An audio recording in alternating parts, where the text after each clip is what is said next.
Yooyyaa akkam jirtu kabajamtoota hordoftoota koo harriga adoolessa 16 godina Iluu Abbaaboor urjii lixa Oromiyaa fi Itoophiyaa aanaa Allee ganda Agaloo kilaastera dhaabbii Baalashaayee Barkallee jirra. Akkuma isin asitti argaa jirtan uummanni miira baay'ee namatti toluu fi abdii namatti toruun lafa waliinii dargaggoonni waldaadhaan misooma Baalashaayee fi irratti ijaaraman irratti hirmaatee dhaabbii Baalashaayee irratti argama. Egaa fuuldura kanaas akkuma argamaa jiru bakka kanatti qonni kun qonna makaanaayizeeshiniiti. Qonna maashiniidhaan deeggaramedha. Egaa tiraakterri jira.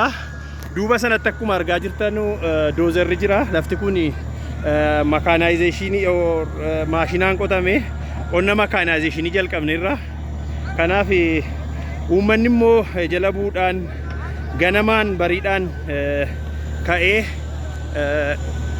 shaayii dhaabaa jira. Baay'ee namatti tola. Danuu nama gammachiisa. Egaa akkuma kabajamoo muummichi ministeeraa keenya Looreetii Nagaa Addunyaa Dr. Abiy Ahmed Ali jedhanii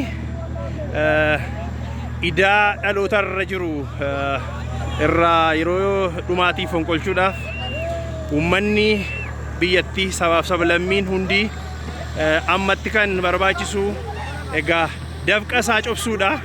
Dafqa keenyaan immoo idaa nurra jiru idaa kaleessaa dhufaa darbaa nurra ture ofirraa garagalchina kan jedhudha. Fuuldura keenyatti kan argaman isaan kun afyaa'ii gandichaati. Hawaasa isaanii yeroo qindeessanudha. Egaa loltuu dargiillee akka ta'an odeeffadheera.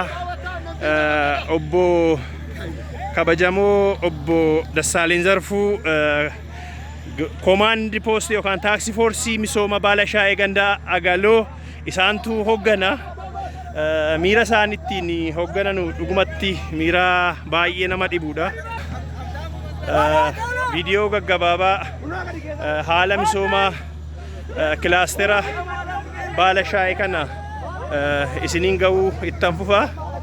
Oolmaalee caqabadha.